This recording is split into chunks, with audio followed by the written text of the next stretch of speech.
Com novos aliados, Bolsonaro volta a sugerir filiação ao PP. Enquanto espera decisões do Congresso sobre voto impresso, reforma eleitoral e os desdobramentos da CPI da pandemia, o presidente Jair Bolsonaro vai adiando a decisão sobre a qual partido se filiará se decidir disputar a reeleição em 2022. Na manhã da quarta-feira, 28, em entrevista à Rádio Mundial FM, de Luiz Eduardo Magalhães, BA, o presidente declarou: "Eu tenho que ter um partido político. Não sei se vou disputar as eleições do ano que vem. Devo disputar, não posso garantir." A confirmação do senador Ciro Nogueira, presidente do Progressistas, PP, à frente da Casa Civil deixou o presidente mais perto do PP, mesmo partido de Arthur Lira, presidente da Câmara dos Deputados. Na entrevista, Bolsonaro confirmou a possibilidade. "Temos conversado com vários partidos, entre eles o Partido Progressistas, ao qual integrei por aproximadamente 20 anos ao longo de 28 que eu fui deputado federal", lembrou Bolsonaro. Sem filiação desde novembro de 2019, quando saiu do PSL, Bolsonaro já é o presidente que ficou sem vínculo partidário no Planalto por mais tempo. Pela legislação eleitoral, Bolsonaro precisa estar filiado a um partido no mínimo 6 meses antes do pleito. Ou seja, para concorrer a mais um mandato, Bolsonaro precisa se decidir até março de 2022. Desde que se desfiliou do partido pelo qual foi eleito presidente, Bolsonaro vem tentando montar sua própria sigla, a Aliança pelo Brasil. De acordo com as regras atuais, simplificando a complicada matemática feita pelo TSE, Tribunal Superior Eleitoral, um novo partido só pode ser criado se tiver 491.967 assinaturas de eleitores, não filiados a outros partidos, de pelo menos 9 unidades da federação. Leia mais. "Temos conversado com vários partidos", diz Bolsonaro sobre filiação. Mãe de Ciro Nogueira toma posse como senadora no lugar do filho VAR.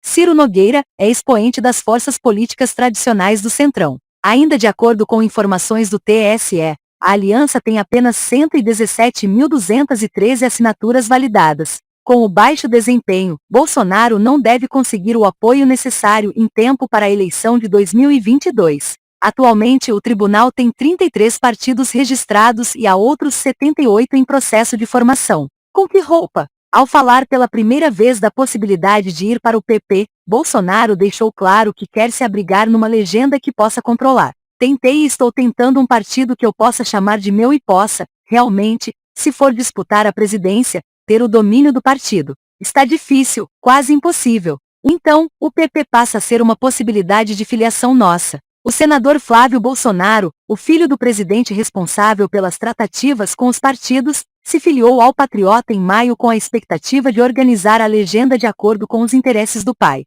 No entanto, Adilson Barroso, que estava trabalhando internamente para atender a família, foi afastado da presidência do Patriota após decisão judicial. O vice-presidente da legenda, o Vasco Rezende, não aceitou a imposição de mudanças estatutárias e recorreu à justiça. No início de julho, Barroso foi afastado de seu posto por 90 dias, prorrogáveis por mais 90. O presidente não quer instabilidade. "Por enquanto, não estamos mais conversando sobre filiação. Na ata que eles fizeram, o grupo de Rezende, a única acusação que fazem é tentar filiar o partido. Foi uma decisão ilegítima, mas não vejo mais o presidente no Patriota", afirmou Barroso à CNN. Mesmo com o revés judicial, o Patriota ainda era a primeira opção. Mas o cenário mudou completamente com Nogueira, do PP, como ministro. A intenção do PP era aumentar sua bancada nas eleições de 2022. Agora, e com uma possível filiação do presidente, o Progressistas fica mais perto de seu objetivo. A filiação, no entanto, tem alguns desafios.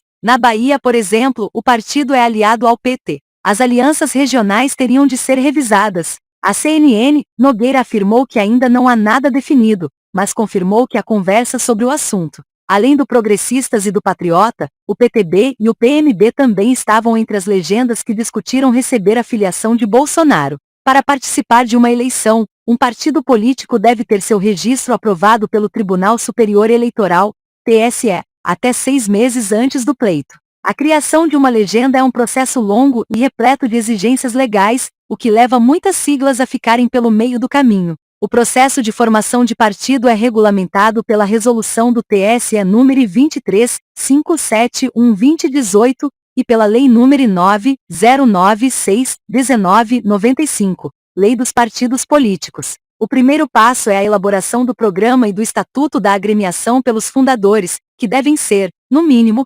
101 eleitores sem pendências na Justiça Eleitoral e de domicílio eleitoral em pelo menos 9 unidades da Federação, um terço dos estados brasileiros. Em seguida, o partido deve ser registrado no Cartório de Registro Civil de Brasília e obter um número de inscrição no Cadastro Nacional de Pessoas Jurídicas, CNPJ. Após esse registro, começa a etapa mais difícil: obter o número mínimo de eleitores, que é calculado de acordo com o número de votos válidos dados na última eleição para a Câmara dos Deputados, pelo menos 0,5% dos votos, não computados os brancos e nulos. Até 2022, esse número é de 491.967 assinaturas, distribuídas em pelo menos 9 estados. Com a pandemia, em outubro de 2020, o TSE autorizou assinaturas digitais para o processo.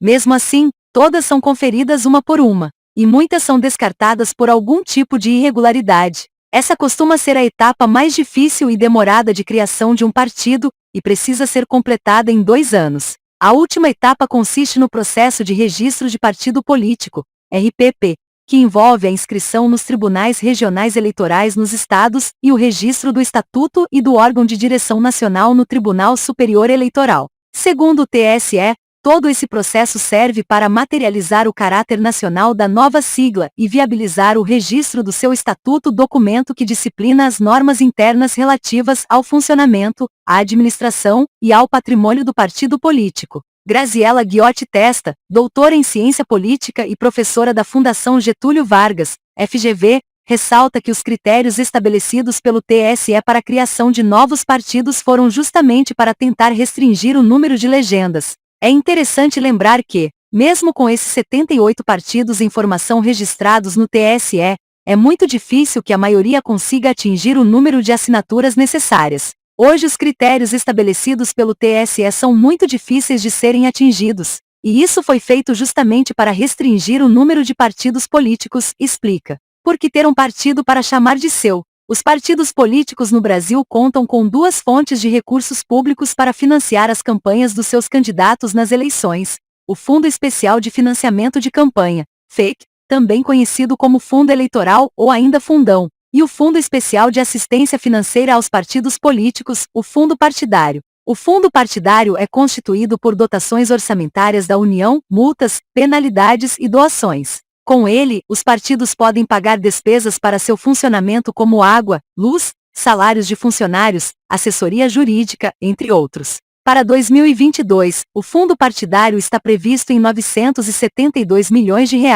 em que 5% desse valor é distribuído igualmente entre todos os partidos registrados. Os outros 95% são definidos proporcionalmente de acordo com o número de deputados federais de cada legenda. Para isso, o partido precisa superar a cláusula de barreira. Em 2022, a legislação estipula que a legenda tenha ao menos 2% dos votos válidos, distribuídos em pelo menos um terço das unidades da federação, ou conseguir eleger 11 deputados federais distribuídos em 9 estados. Isso explica a corrida recente por fusões entre siglas menores. Já o Fundo Eleitoral foi criado em 2017, na mini-reforma eleitoral, depois da proibição de doações de pessoas jurídicas pelo Supremo Tribunal Federal, STF, em 2015. É esse fundo também que obriga as siglas a reservarem, no mínimo, 30% do total recebido para financiamento das campanhas femininas. Estimado em bilhões desde seu início, tornou-se uma das principais fontes de receita para a realização das campanhas eleitorais. E motivo de polêmicas. O valor desse fundo é decidido pela Lei de Diretrizes Orçamentárias, LDO, e é dividido entre os partidos políticos, que decidem como bancar suas campanhas. Nas eleições de 2018, o fundão foi de 1,7 bilhão de reais. Em 2020, nas eleições municipais, o valor foi de 2 bilhões de reais. No dia 15 de julho, o Congresso Nacional aprovou a LDO de 2022 com um fundo eleitoral estimado em 5,7 bilhões de reais. O presidente Jair Bolsonaro ameaçou vetar o valor, mas nos últimos dias vem sinalizando que vai sancionar. Ele também tem a opção de enviar ao Congresso um valor menor, segundo estudo do Instituto de Matemática Pura e Aplicada, INPA, divulgado recentemente. O Brasil é o país com o maior gasto anual de dinheiro público com campanhas eleitorais e partidos em um ranking com 26 países. A pesquisa analisou dados entre 2012 e 2020 e aponta